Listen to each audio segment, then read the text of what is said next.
Why did Portugal join World War I? Portugal once held a mighty colonial trading empire spanning from Brazil all the way to Indonesia. However, after a few centuries of history, had been reduced to mostly just their African holdings. Agreed upon in the Berlin Conference, also known as the Scramble for Africa.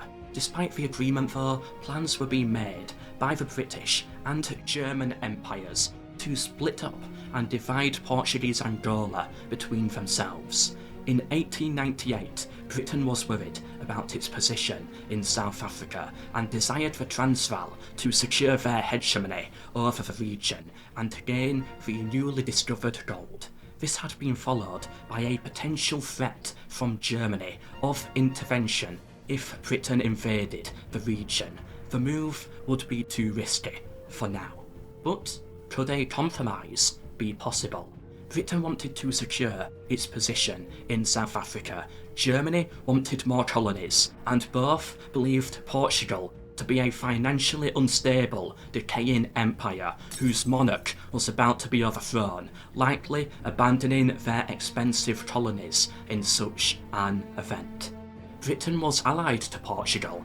The Anglo-Portuguese alliance, also known as the longest lasting alliance in history, dating back to 1373. This prevented Germany from just going to war and conquering the region. Instead, Germany and Britain came to many agreements over the fate of Angola in the event of a Portuguese collapse. Agreements that pacified the Germans and helped to stabilise the British balance of power in the region.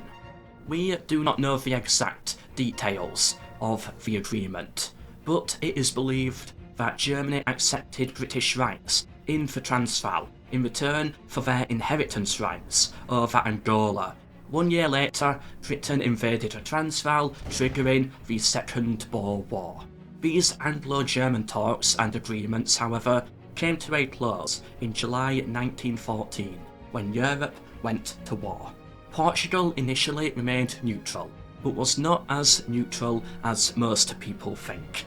The Germans amassed their colonial troops on the borders of Angola 1 month into the war and made their push, perhaps believing a conflict would be the final straw for Portugal, breaking them and allowing Germany to pick up Angola basically for free and tip the balance of power in Africa.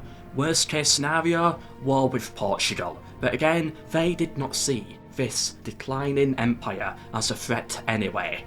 Were the Germans correct about this assumption? Yes and no. The Portuguese king and heir had both been assassinated in 1908, and the new king would be forced into exile 2 years later, allowing for the first Portuguese Republic to be established in 1910. Instability continued, best shown by their sheer amount of presidents at the time. This is never a good look. So yes, Portugal was unstable, but still the Portuguese Republic sent troops to the region, still desiring to keep their hold over the colonies. 1,600 men in total, and another similar-sized army was sent to Mozambique.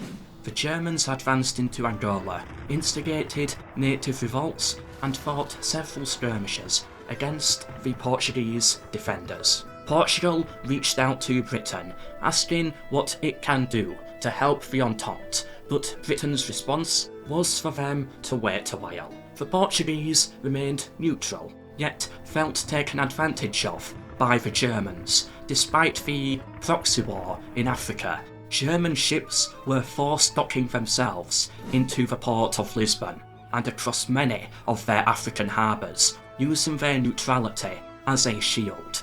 The Entente powers could do nothing about these open ships, as that would also require an attack on Portugal, and so, like sitting ducks, the German navy sat in Portuguese ports, only to sneak back out to sea later when refuelled to continue the war, attempting to starve out Portugal's closest ally, Britain, all the while taking shots at the Portuguese soldiers in Africa. The British finally came back to Portugal's initial offering of support and requested that the Portuguese ban the German ships from entering into Portuguese ports, and even asked if they could seize them instead. The Portuguese agreed, seizing around 70 German unsuspecting ships in total. Germany, outraged, declared war on Portugal on the 9th of March 1916.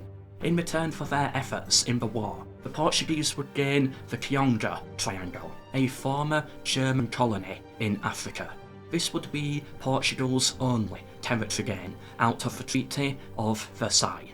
The Portuguese army would fight against the Germans in both their African colonies and in the trenches of the Western Front. Anyway, hope you enjoyed and learnt something.